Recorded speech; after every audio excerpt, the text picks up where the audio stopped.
Pasado alas 7 ng gabi noong Lunes, ang kuhang ito sa mismong cellphone ng biktima. Sakay ng motor papunta sa pinagbuhatan si Chella, hindi tunay na pangalan, kasama ang kanyang boyfriend nang sila ay mabangga umano ng isang silver Nissan van sa may San Agustin Street, corner Urbano Velasco Avenue. Makikita sa video na isteriko na ang biktima na sumisigaw at humihingi ng tulong upang mapigilan ang pagtakas ng driver ng van matapos umano silang ilang beses mabangga.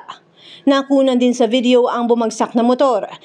Ilang mga TPMO o traffic enforcer at mga saksi na sinubukang habulin ng van ngunit nakatakas at humarurot ng andar ito. Ayon sa biktima, maliban sa kanilang motor ay may iba pang sasakyan ang nabangga ng van. Pauwi ako noon, kukuha kasi ako ng ID ko para sa trabaho, panggabi kasi ko. Papasok kami ng arko ng pinagbuhatan. Sa may intersection, nakasalubong namin yung silver na van, around 7:50 po ng gabi sa Pasig Mega Market. Una, natamaan niya yung likod namin, nakat namin siya, pero dapat lalagpas na kami. Sumenyas yung boyfriend ko. Sabi niya, wait lang, sumenyas siya. Pero ginit-git niya pa rin kami. Sa pagkakaalala ko, nakatatlong bangga siya hanggang sa tumumba na kami. Tapos noon, bumaba kami ng motor. Hinampas ng boyfriend ko ng kamay niya muna yung bintana.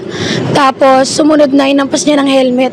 Kasi hindi tumitigil yung driver. Dumiretso yung driver, pasok ng Andox. Nabangga niya yung orange na sedan. Tumama din siya dun sa dalawang tricycle. Nissan NCU 6202. Tumawag muna ng ambulansya, chinek kung meron talagang malalang nangyari sa amin. Pero nung nakitang kaya naman namin, hinatid na nila kami sa may headquarters, sa may Mercedes. Tapos nag-file kami ng report, nagpa-medical legal na kami. Kasi nung una, nung kami pa lang yung ginigit-git, nakatigil yung sedan na kotse, tsaka yung mga tricycle. Since affected din sila na yung naging witness. Pagkatapos kami takbuhan, umabot kami sa headquarters, tapos dinala kami sa RMC.